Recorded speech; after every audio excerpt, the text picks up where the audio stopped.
1892. Family Portrait Resurfaces. And historians are stunned to notice the mother's hand. The photograph arrived at the Atlanta Museum of African American History on a Tuesday morning in October 2023, tucked inside a weathered cardboard box alongside faded letters and a torn Bible. Dr. James Carter, the museum's chief curator, carefully lifted the sepia-toned portrait from its protective wrapping, his gloved hands trembling slightly as he recognized its age and condition. The image showed 5 people arranged in a formal studio setting. A man stood tall in the back, his hand resting protectively on the shoulder of a seated woman. 3 children flanked them, 2 boys and a girl, their expressions solemn and dignified. All wore their finest clothing, starched collars, pressed dresses, polished shoes. The backdrop featured painted columns and draped fabric, typical of photography studios in the late 19th century. James studied the photograph under the magnifying lamp on his desk. The details were remarkably preserved, every fold in the fabric, every strand of hair, every proud expression captured with striking clarity. But something caught his attention. He leaned closer, adjusting the lamp's angle to eliminate the glare. The woman's hands rested in her lap, positioned carefully over her dark dress. At first glance, they appeared naturally placed, relaxed, and dignified. But as James examined them more closely, his breath caught in his throat. The fingers weren't simply resting, they were deliberately arranged in a specific pattern. The index and middle fingers of her right hand crossed over her left palm, while her thumb extended at a precise angle. James had spent 15 years studying African American history, particularly the period of Reconstruction. He had examined thousands of photographs from this era, documented countless family portraits and formal images. Never had he seen hand positioning quite like this. It was too intentional, too careful to be accidental. He reached for the documentation that had accompanied the photograph. A handwritten note on yellowed paper read, "Thompson family, Atlanta, Georgia, 1892, donated by Eleanor Thompson Harris, great-great-granddaughter." There was an address and phone number dated just 3 weeks earlier. James photographed the image with his high-resolution camera, zooming in on the woman's hands. He uploaded the file to his computer and enhanced the contrast, sharpening every detail. The pattern became even more apparent. This was deliberate communication, a message frozen in time for over a century. His colleague, Patricia, knocked on his open door. "You find something interesting?" James didn't look up from the screen. "Oh, I think I just found something impossible," he whispered. "Look at her hands, Patricia. Really look at them." Patricia stepped closer, squinting at the monitor. Her eyes widened. "Is that what I think it is?" "I don't know yet," James replied, his mind already racing through possibilities. "But I'm going to find out." James spent the rest of the day cross-referencing the hand gesture against every database he could access. He consulted Victorian-era etiquette manuals, photographic posing guides from the 1890s, and academic papers on body language and historical portraits. Nothing matched. The positioning was unique, deliberate, and seemingly without precedent in conventional photography. By evening, frustration had settled into his shoulders like a physical weight. He leaned back in his chair, rubbing his tired eyes. The autumn sun had long since set, leaving his office illuminated only by the desk lamp and the glow of his computer screen. Outside his window, the sounds of Atlanta's evening traffic hummed in the distance. He picked up his phone and dialed the number Eleanor Thompson Harris had provided. The phone rang 4 times before a warm, elderly voice answered. "Hello? Ms. Thompson Harris, this is Dr. James Carter from the Atlanta Museum of African American History. I'm calling about the photograph you donated." "Oh, yes. I've been hoping to hear from you. Did you receive everything safely?" "We did, thank you. The photograph is in remarkable condition." James paused, choosing his words carefully. "I'm calling because I noticed something unusual in the portrait. Your ancestor, the woman seated in the center, her hands are positioned in a very specific way. Do you know anything about that?" There was a long silence on the other end of the line. James could hear the faint sound of breathing, then what might have been a soft intake of breath. "My grandmother used to tell me stories," Eleanor finally said, her voice quieter now. "About Martha, about what she did before the photograph was taken." James sat up straighter, his heart beginning to race. "What kind of stories?" "Stories she made me promise never to repeat outside the family. Stories about secret work, dangerous work. My grandmother said Martha saved lives, that she risked everything." Eleanor's voice wavered with emotion. "She said Martha was a conductor on the Underground Railroad, even after most people thought it had ended. Is that what you're asking about?" James felt the air leave his lungs. "The Underground Railroad, of course." The hand gesture suddenly took on new meaning, new weight. "Ms. Thompson Harris, I need to know everything your grandmother told you, every detail you can remember." "Can you come to my house tomorrow?" Eleanor asked. "I have things to show you, letters, a diary, things I've kept hidden for decades because I didn't know who to trust with them." "I'll be there first thing in the morning," James promised, already reaching for his notebook. Eleanor Thompson Harris lived in a modest brick house in the historic West End neighborhood of Atlanta. When James arrived the next morning, she greeted him at the door with a gentle smile and led him into a living room filled with family photographs spanning generations. The morning light filtered through lace curtains, casting delicate patterns across the hardwood floor. "I'm 87 years old," Eleanor began, settling into her favorite armchair. "My grandmother, Ruth, was Martha's youngest daughter, the little girl on the right side of that photograph." She pointed to a framed copy of the same image hanging on her wall. "Ruth lived until 1974. I was 38 when she passed, old enough to understand what she was telling me." James sat on the edge of the sofa, his recorder placed carefully on the coffee table between them. "What did she tell you about Martha?" Eleanor's eyes grew distant, as if looking back through the decades. "Ruth said her mother was the bravest woman who ever lived. Martha was born into slavery in 1851 in South Carolina. When she was 14, she escaped with the help of conductors on the Underground Railroad. They brought her to Philadelphia, where she found work as a seamstress. But she didn't stay in Philadelphia? No. Ruth said her mother couldn't rest, knowing others were still suffering. By 1869, Martha had joined the network herself. She traveled back south, risking recapture, to help others escape. She did this for years, Dr. Carter. Even after the Civil War ended, even after emancipation, there were still people trapped in forms of bondage. Sharecropping arrangements that were slavery in everything but name, convict leasing systems, debt peonage." James listened intently, his mind processing the implications. "And the photograph was taken in 1892, 27 years after the war ended." "Exactly. By then, Martha had married Thomas, the man in the photograph. They had settled in Atlanta, started a family, built a respectable life.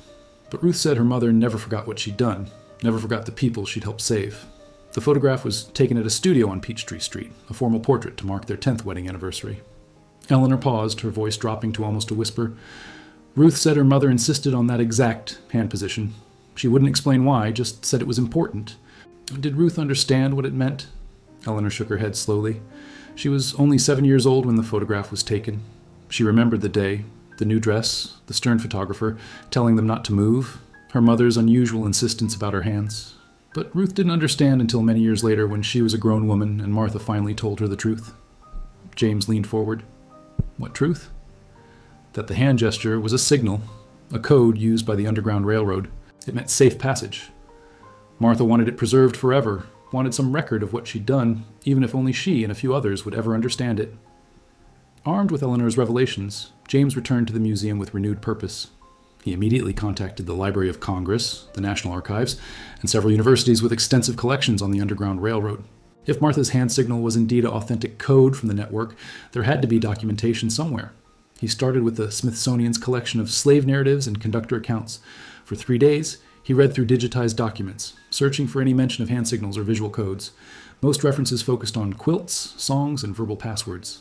Hand gestures were mentioned occasionally, but never with specific descriptions matching what he'd seen in the photograph. On the 4th day, Patricia entered his office carrying a worn leather journal. "This just arrived from Howard University. It's on loan from their special collections. The archivist there said it might be relevant." James opened the journal carefully. The pages were brittle with age, covered in flowing handwriting dated 1871. The author identified himself only as William Conductor, Philadelphia Station.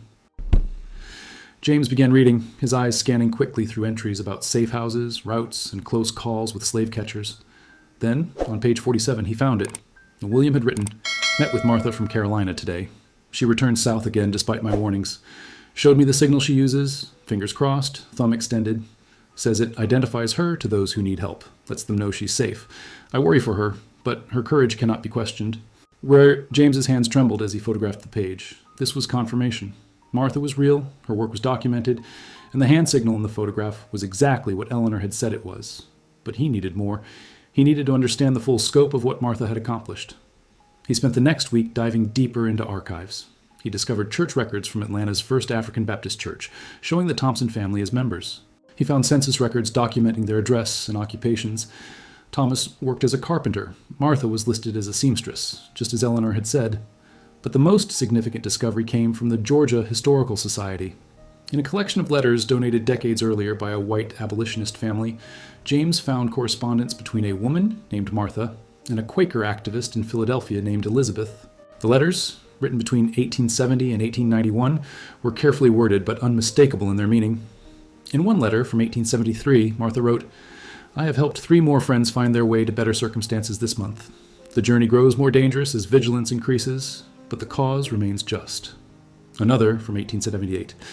Thomas worries for our safety, but he understands why this work must continue. The children are too young to know, but someday they will understand their mother's purpose. James photographed every letter, every document. He was building a case, constructing a narrative from fragments scattered across a century. Martha Thompson was not just a woman in a photograph. She was a hero whose story had been lost to history, preserved only in coded gestures and whispered family legends.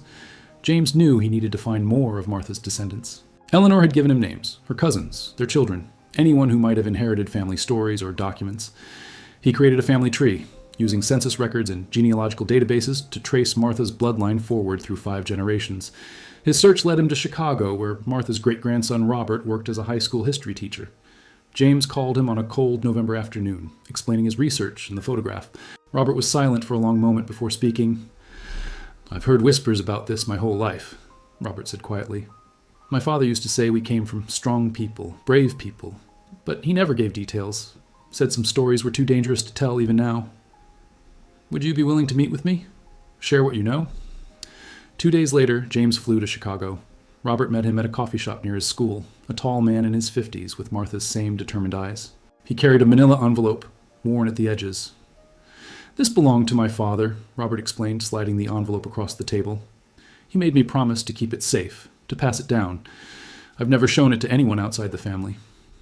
Inside was a small leather-bound book, no larger than James's palm. The cover was cracked and faded, but the pages inside were filled with neat handwriting. It was a record book, listing names, dates, and locations. At the top of the first page, in slightly larger letters, "Lives saved through God's grace and dangerous work. Martha Thompson, 1869, 1892. James's breath caught. "Is this what I think it is?" "It's a record," Robert confirmed. "Every person she helped, every journey she made. My father said she kept it hidden her entire life, that she gave it to her daughter Ruth on her deathbed in 1918. It's been passed down mother to daughter, father to son, ever since. We've protected it because we knew someday someone would need to tell her story properly." James turned the pages with trembling hands, name after name, dozens of them. Beside each, a date, a route, a destination. Some entries included notes: family of 5, youngest child only 2 months old. Journey took 3 weeks, arrived safely in Cincinnati. Another, former blacksmith, escaped Virginia. Skilled tradesman, found work in Philadelphia. The last entry was dated September 1892, just 1 month before the family photograph was taken. Final journey. Age and caution dictate retirement from this work. 73 souls, guided to freedom over 23 years. May God forgive what I could not do and bless what I accomplished. 73 people, James whispered. She saved 73 people. Robert nodded, his eyes glistening. And no one knew. She lived and died as a seamstress, a mother, a church member. A respectable woman in a respectable family. But she was so much more. Back in Atlanta, James assembled a team. He brought in Patricia, 2 graduate students specializing in African American history, and a codebreaker from Georgia Tech who had experience analyzing historical encryption systems.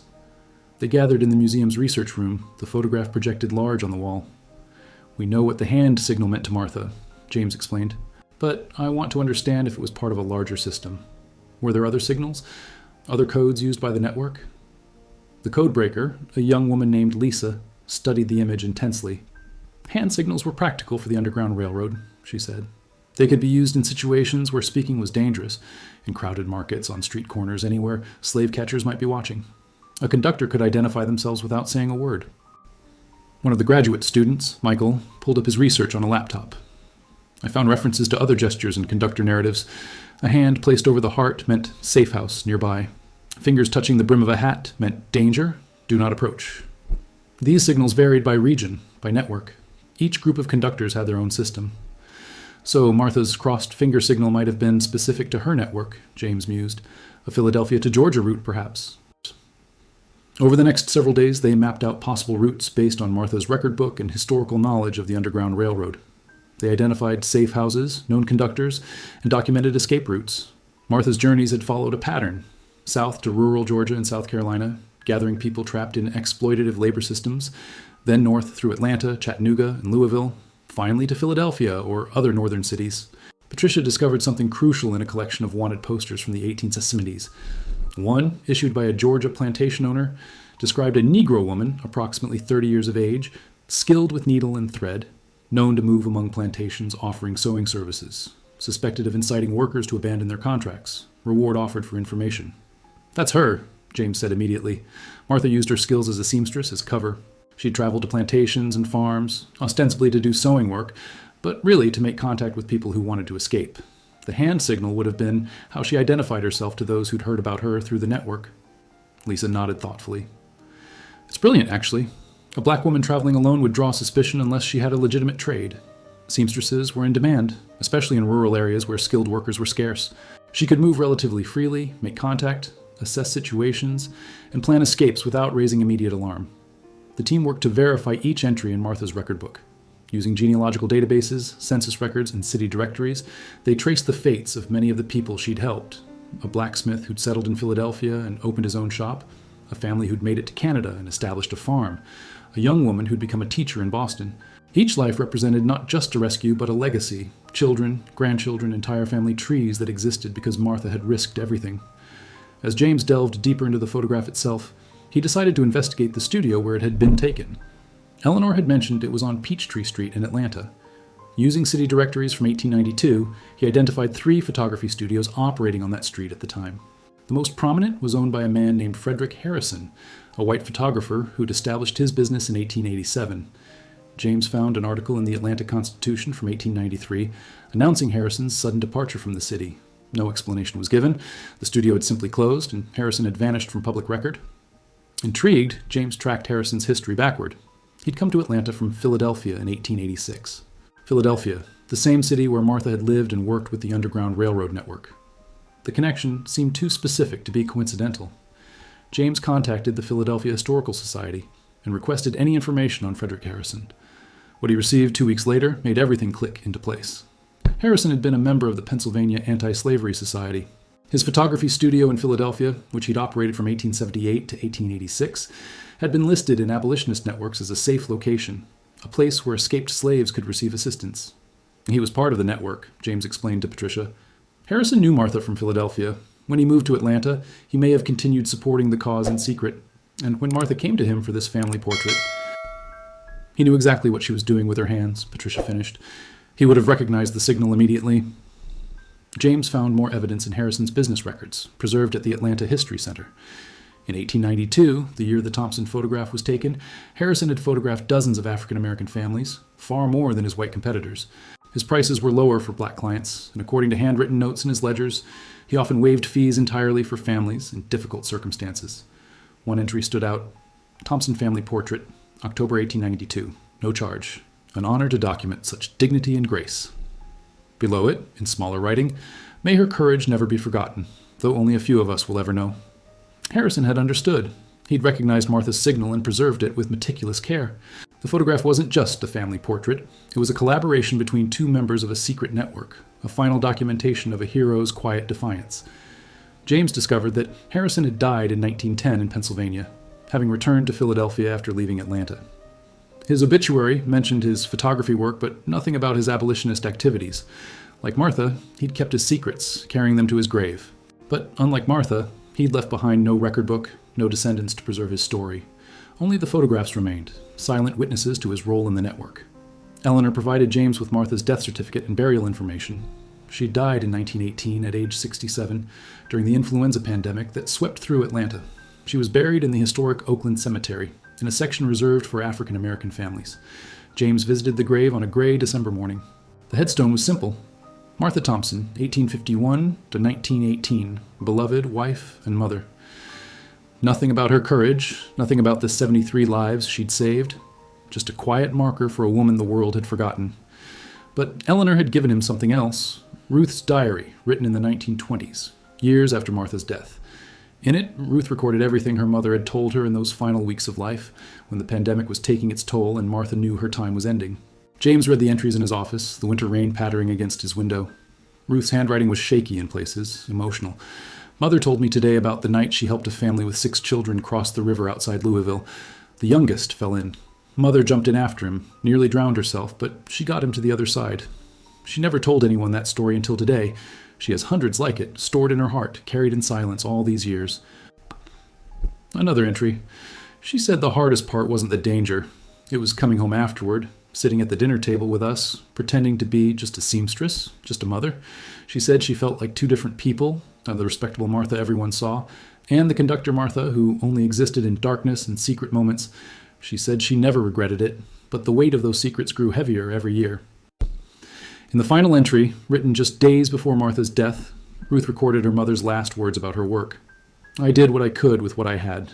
I was one woman with a needle and thread, and I used it to stitch together a path to freedom for those who needed it. When they take that photograph out years from now, when people look at my hands, I hope someone will understand what they meant. I hope someone will know we resisted, even when resistance seemed impossible. That's all I ask. To be remembered not for what I appeared to be, but for what I truly was." James set down the diary, his vision blurred with tears. Martha had known. She'd known the photograph would survive, that her gesture would outlast her. She'd trusted that someday someone would notice.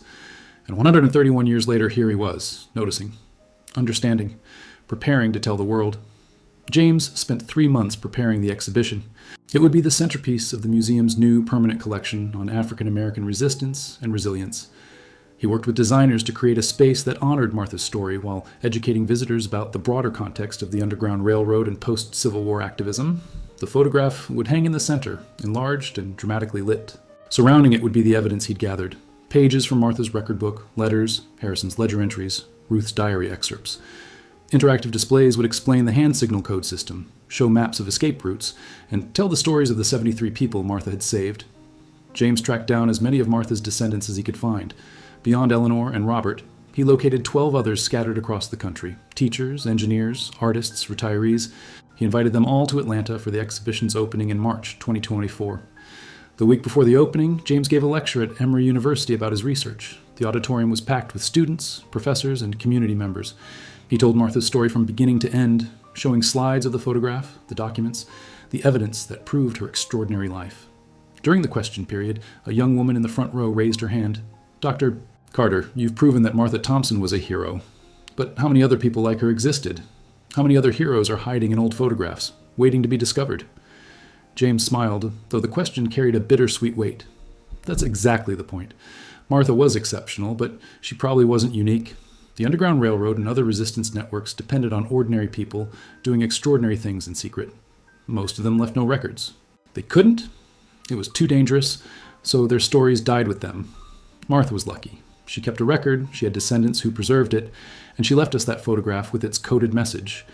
But for every Martha we discover, there are probably dozens we'll never know about. The exhibition opened on a Saturday morning. More than 300 people attended, including all of Martha's descendants James had located.